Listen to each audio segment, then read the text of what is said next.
नमस्कार आणि तनया निखिलच्या एका नवीन ब्लॉगमध्ये मी तनया तुमचं खूप मनापासून स्वागत करते विथ माझा नवरा निखिल. वाजलेत रात्रीचे 3 आणि आमचं पिल्लू बघा. दे बाबा काय पाहिजे ते तिचं बाळ दे. सखी रात्री 10ला एकदम छान झोपी गेली होती. 12 वाजता जी उठली आहे 3 वाजले. तिला कंटिन्यू खेळायचं आहे. आम्ही सगळे प्रयोग केले तिच्यावर. मी झोपली, निखिलने तिला झोका दिला, निखिल झोपला, मी झोका दिला, गाणे लावले, थापलं, कॉटवर थापलं, मांडीवर थापलं, खाऊ घातलं. पण आम्हाला झोपायचंच नाही. काय काय म्हणजे पाहिजे. आणि आत्ता जस्ट खाऊ पिऊ पण घातलंय की तिला असं. हा आणि अजून एक आमचं असं सुरू झालंय, तिच्या बाळाला तिला झोळीत टाकायचंय, ती दोरी पकडून झोका द्यायचा आहे. हा पण खेळ चालू आहे आमचा किती वेळचा. आम्हाला प्रचंड झोपा येत आहेत दोघांना, कारण आमची दिवसभर अजिबात झोप नाही. निखिलचं ऑफिस असतं, मला पण कंटिन्यू काही ना काही असतं.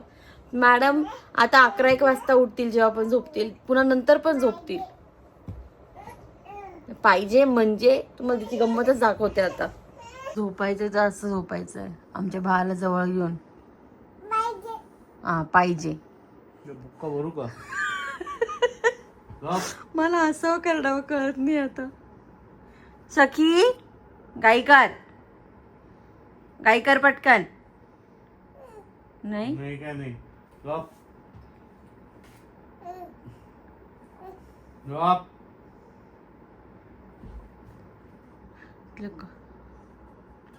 हसू नको.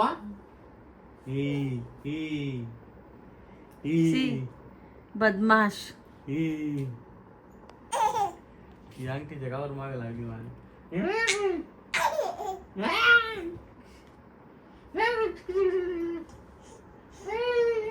अशाने ती झोपणार आहे ना. 2:15 वाजता. सखी पप्पा झोपतोय ते पण सहन नाही होते. झोप पटकन. पप्पा तुला फटके देऊ कमी. तुझे पप्पा झोपला, चल पटकन झोप. सखी झोप पटकन.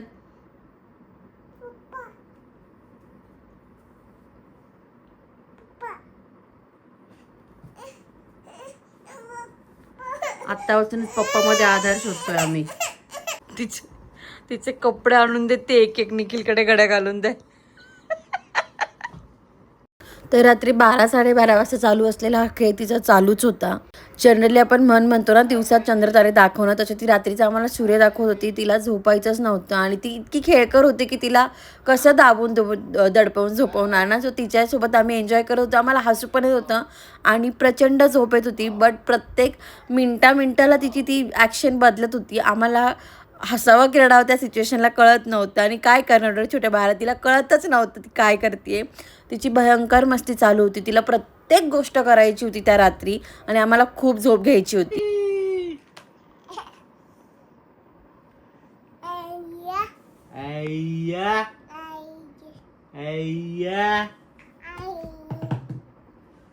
फाटे 4ची अपडेट गेला. काय गेला बाळाला झोपवलाय आम्ही. पण स्वतःला मात्र झोपायचं नाहीये. तो झोपला आता, तू पण झोप, आम्हाला पण झोपू दे. पहाटे 4:30 वाजता तिला पुन्हा आम्ही 1-2 केळी खाऊ घातल्या, दूध वगैरे पाजलं आणि तिला लागत होती. म्हणजे तिला कंटिन्यू भूक लागत असते सध्या. बट हे जे जागरण होतं ते भुकेमुळे नव्हतं, ते निव्वळ मस्तीमुळे होतं. बट ती दूध पण प्यायली. म्हटलं त्याने तरी तिला थोडी गुंगी येईल. बट त्यानंतर पण ती झोपायला तयार नव्हती. मग तिला बळजबरी झोळीत घातलं आम्ही, खूप बळजबरी. लाईट वगैरे बंद केला आणि कंटिन्यू अर्धा-पाऊण तास निखिल झोका हलवत होता की त्याने तरी ती झोपेल. अगदी एंडिंगला जरा रडत म्हणजे तिला खेळायचं होतं पण आम्ही झोळीत टाकलंय म्हणून रडत का होईना ती झोपली. आम्हाला उठायला दुसऱ्या दिवशी खूप लेट झाला आणि नेमके माझ्याकडे पाहुणे आले होते जेवायसाठी. सो सकाळी उठून पटपट तो स्वयंपाक वगैरे आवरला. सिया आणि सखी होत्या सोबत आणि त्या दोघींना पण बाहेर खेळायला जायचं होतं. त्याच्यामुळे दरवाजा उघडायचा इतके प्रयत्न करत होता. सखी त्या गाडीची चावी घेऊन खाली लावून बघत होती की त्याने तरी दरवाजा उघडतोय की नाही. आम्हाला खूप हसू येत होतं त्यांच्या याच्यावर की यांना एवढी तरी बुद्धी आहे की दरवाजाला चावी लागते आणि मग आपल्याला बाहेर जाता येतं.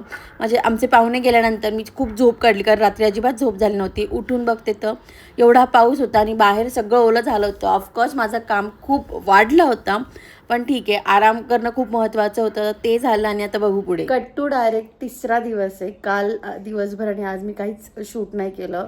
सखीच्याच मागे मागे मागे सध्या, त्यामुळे नाही झालं. बट मागच्या 3 दिवसापासून इवन मी काल परवा इंस्टाग्रामवर पण आस्क मी एनिथिंग घेतलं तर 2-3 क्वेश्चन होते. ते इतके जास्त रेग्युलर होते की ताई तू फिडिंग कसं बंद केलं. तर त्याचा मी ऑलरेडी मोठा व्लॉग शेअर केला आहे की मी फिडिंग कसं बंद केलं. तर मी त्याची लिंक देते खाली. आणि दुसरा होता की तू सखीला दूध कोणतं देते, कसं देते, पाणी वगैरे टाकून देते का. तर सखीला आम्ही साधं याचं दूध देतो आहे, गाईचं, जे डेअरीमध्ये मिळतं ते. आणि त्यात मी पाणी वगैरे असं काही ॲड करून नाही देते. तिला 1 चमचा तूप ॲड करून देते मी फक्त. आणि ती घेते. कशी सवय लावली, माझं बाळ पित नाही, तू कसं काय देते, असे पण प्रश्न आले. तर ऑनेस्टली मला वाटलं होतं की खूप अवघड जाणार आहे तिला दूध देणं, कारण मी स्वतः दुधाचा वास घेत नाही आणि आमच्या घरात कंटिन्यू दूध नसतं पण. बट म्हणजे असं आम्ही सरप्राईज झालो. तिने आधी 10-20 ml घेतलं 1-2 दिवस, त्याच्यानंतर तीच घ्यायला लागली. ती आत्ता पण घेते आहे. आणि त्याच्याच मला लक्षात आलं की आपण हे द्यावं, म्हणजे याचं उत्तर द्यावं. तर वेगळं असं काही नाही दिलंय. मे बी तिला ते तुपाची चव आवडली असेल किंवा काय, किंवा तिला दुधाची चव आवडली असेल म्हणून. बट ती सकाळी आणि म्हणजे सकाळी उठल्यानंतर आधी ती केळी वगैरे खाते, त्याच्यानंतर 1 ग्लास दूध घेते. आणि रात्री झोपायच्या आधी पण आम्ही तिला देतो, जेणेकरून ती रात्री उठतही नाही. लेट झोपते, बट जेव्हा झोपते तेव्हा रात्रभर झोपते, उठत नाही मध्ये. तर असं वेगळं काही नाही दिलं आहे. बरेच जण दूध आणि पाणी एकत्र करून देतात, अर्धं दूध अर्धं पाणी. बट हे जे डेअरीचं दूध असतं त्याच्यात ऑलरेडी थोडं पाणी मिक्स असतं, म्हणून मी काय असं पाण्याचं वगैरे केलं नाही. मी पहिल्या दिवशी म्हटलं होतं देऊन बघून, त्याच्यानंतर म्हटलं तिला काही त्रास झाला तर चेंज करू. बट नाही झाला. तिला ते पचतं आहे, तिला कशाचाही त्रास वगैरे नाही होते त्याने. अदर दॅन दॅट बाटलीने दूध देऊ नको. तर मी तिला बाटलीने कधीतरी दूध देते 3-4 दिवसातनं एकदा. आज दुसऱ्यांदाच देते. रिझन असं आहे की बाहेर गेल्यानंतर फक्त ग्लाससाठी ती रडायला नको, कारण तिला हेच दूध जर मी स्टीलच्या ग्लासमध्ये दिलं तर ती नाही घेत. तिला तो काचेचा ग्लास लागतो ज्याच्यातनं ते दिसतं. तर मग प्रत्येक ठिकाणी किंवा गाडीत फिरताना ते काय कॅरी करणं शक्य नाही, काचेचा ग्लास वगैरे. तर म्हणून म्हटलं तिला बाटलीची पण थोडीफार सवय असावी. तिला असं काही बरेच जण म्हणतात बाटलीची सवय लागली तर सुटत नाही, खूप बॉटल करतात. बट ती पाणी पण नाही घेत, फक्त बाहेर असल्यावरच ती बॉटलने पाणी घेते, घरात ती ग्लासनेच पाणी घेते. आपण म्हटलं ही सवय असावी म्हणून तिला देते मी थोडं थोडं.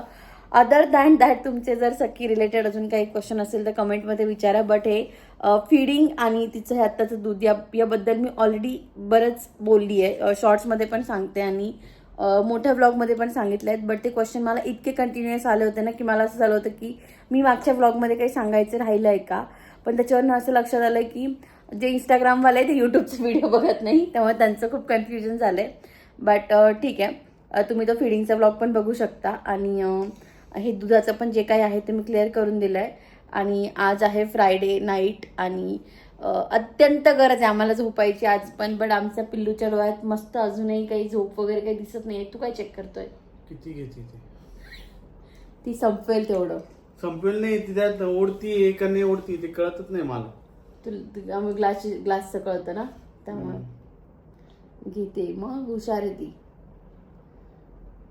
ती हुशार आहे आणि ती बऱ्यापैकी त्रासही देते. जर तुम्ही मागच्या क्लिपमध्ये बघितलं असेल ना आम्ही कसं असं रात्री मज्जा करतोय, तर माहित नाही तिला आजकाल इतकी जास्त मस्ती सुचते ना की आम्हीच एका पॉइंटला असं होतो की सखी बास कर आता, सखी थोडी एनर्जी कमी कर तू आता. पप्पाला तर काहीच सोडलंच नाही जीवन.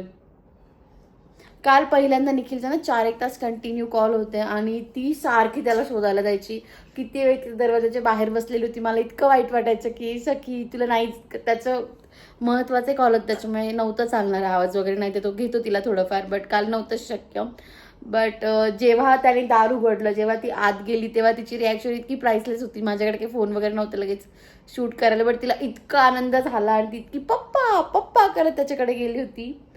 तर ठीक आहे, आम्ही एन्जॉय करतोय. बट ही फेज राईट निखिल, येस, हे मिस करू उलट आम्ही जेव्हा ती स्वतःच्या हाताने खूप जास्त असं खायला वगैरे अजूनही खाते, बट सगळं तिच्या जेव्हा ती आमच्यावर अवलंबून राहणार नाही आम्हाला त्याचं पण जास्त वाईट वाटेल. काय दिसतंय बाबू तुला पुढे एवढं चुटकी? चलो, असं काय होतं आपल्या आजच्या ब्लॉगमध्ये. जर तुम्हाला आवडला असेल तर do like, share and subscribe आणि असंच प्रेम देत राहा मला, निखिलला आणि आमच्या छोट्या सकुलला. भेटूयात आपण पुढच्या ब्लॉगमध्ये.